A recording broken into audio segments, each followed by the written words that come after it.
हाय दोस्तों, बिहार में 2025 के विधानसभा चुनाव की बात करें तो अभी माहौल गर्म है, लेकिन तारीख का ऐलान नहीं हुआ है। अंदाजा है कि अक्टूबर-नवंबर में वोटिंग होगी। अब सवाल ये है कि इस बार बाजी कौन मारेगा और बिहार का अगला सीएम कौन बनेगा। नीतीश कुमार फिर से कुर्सी हथियाएंगे या सम्राट चौधरी का कोई चांस है? चलो एक एक करके देखते हैं कि किसके लिए इस चुनाव से क्या निकल कर आता है। पहला सवाल, चुनाव कौन जीतेगा?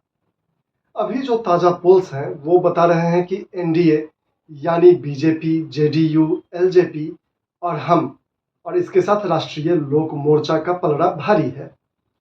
जुलाई 2025 के एक सर्वे में एनडीए को 48.9% वोट मिलने की बात कही गई है, जबकि महागठबंधन यानी राष्ट्रीय Janata Dal, Congress, left parties, VIP और आरएलजेपी को सिर्फ 35.8% यानी लगभग 13% का फर्क है यहाँ पे।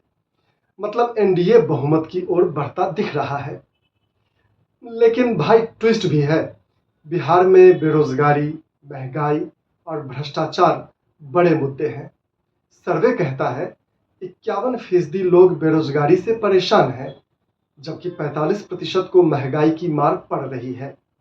ये सब महागठबंधन को फायदा दे सकता है।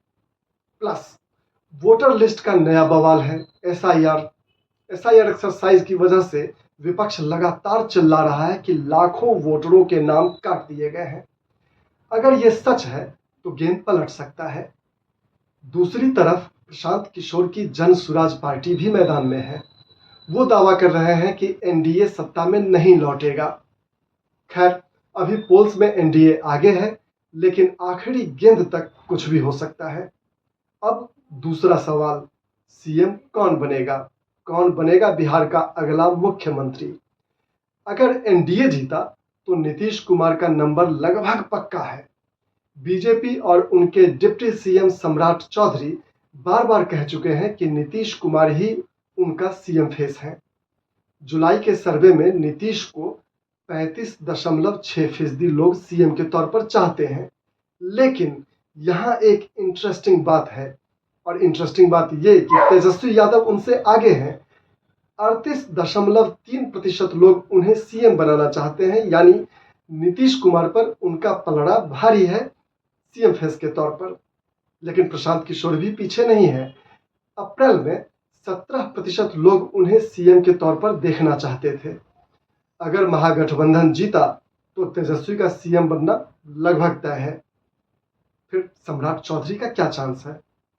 अब बात सम्राट चौधरी की कर लेते हैं। दोस्त, अभी उनका नंबर नहीं लग रहा। पोल्स में उनकी सीएम की पसंद सिर्फ 1.7% से लेकर 12.5% के बीच है। वो खुद नीतीश को सपोर्ट कर रहे हैं।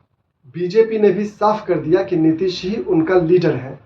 हाँ, अप्रैल में हरियाणा के सीएम नायब सैनी ने सम्राट को भावी सीएम कहा था, लेकिन सम्राट ने खुद इसे नकार दिया।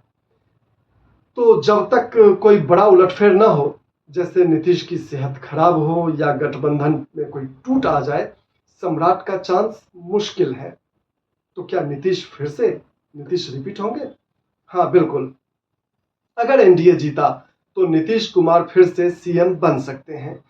वो बिहार के सबसे लंबे वक्त तक सीएम रहे हैं, लेकिन उनकी इमेज को थोड़ा नुकसान हुआ है हालिया दिनों में, क्योंकि बार बार गठबंधन बदलने की पेंडुलम पॉलिटिक्स, कभी आरजेडी कभी बीजेपी, तो ये पेंडुलम पॉलिटिक्स से लोग नाराज हैं। फिर भी एनडीए उन्हें ही आगे कर रहा है। दूसरी तरफ तेजस्वी यादव जोरदार टक्कर दे रहे हैं। अगर महागठबंधन जीता तो तेजस्वी सीएम की कुर्सी पर कब्जा जमा सकते हैं। तो फाइनल बात क्या है? फाइनल ये कि अभी की तस्वीर में एनडीए आगे है। नीतीश का सीएम बनना सबसे ज्यादा संभावित है, लेकिन तेजस्वी और प्रशांत किशोर गेम चेंज कर सकते हैं। बिहार का वोटर क्या मूड बनाएगा ये तो वक्त ही बताएगा। तब तक आंखें और कान खुले रखो, क्योंकि बिहार की सियासत में कुछ भी हो सकता है। और बिहार की सियासत में जो भी होगा, अगला मुख्यमंत्री का चेहरा अगर बदलेगा या फिर नीतीश फिर से रिपीट होंगे, इस पर हमारी पैनी नज़र बनी रहेगी। तो इसी तरह के वीडियो को आगे भी देखने के लिए आप फेमस 9 मीडिया को लाइक सब्सक्राइब करना ना भूलें। हम आपके सामने फिर हाजिर होंगे। नमस्कार।